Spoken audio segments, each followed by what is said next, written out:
I'm here in my studio and I want to go over open leg rocker today. And it's one of my favorite because it's one that really challenges me every time.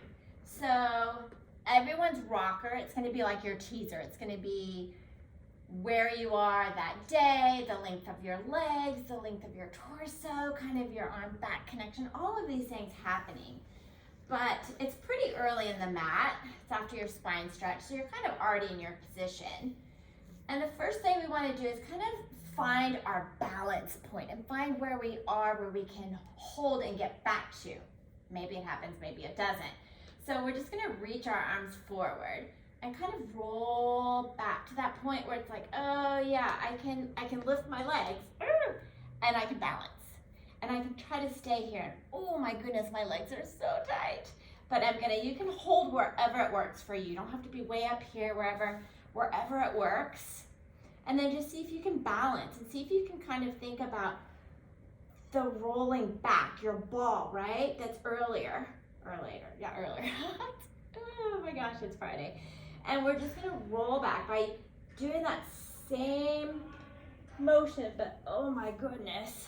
I don't know if you saw that, but I kind of went off to the side. So it's kind of just lengthening those levers for our rolling back and balancing. Now, if you're super long-legged, I have a lot of clients that are super long-legged, so they may not balance up where I am. We also don't want to straighten back up.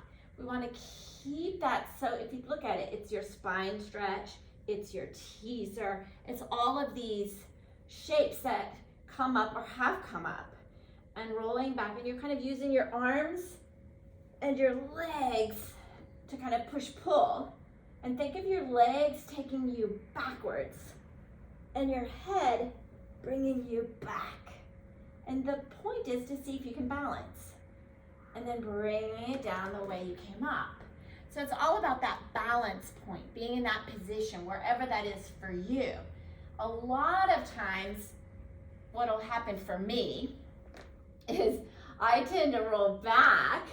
This is where I get surprised. It's like, whoa, when I go forward. But some people might fall back. But think it usually takes like 3 of something to really get the mind to connect with that body. So if you think about looking at the spine stretch and kind of going through that spine stretch, here we are with the open leg rocker, our teaser, all of it, our ball, only now the levers are longer. So we're seeing what happens to that body with the legs being long instead of being in this tight little ball. So I just love that one, and it's very telling. A lot of times you'll kind of veer off to one side, or maybe you'll sway. A lot of stability needs to happen in that moment of coming up and holding and not doing that happy dance in the hips. But anyway, that's open leg rocker, and or rocker with open legs traditionally, as it's called. And just kind of play with it, see what happens, see where the body goes that day. Because for me, it's a very telling exercise every time I do it in my practice. It gives me a lot of information. It's always different. Okay, bye.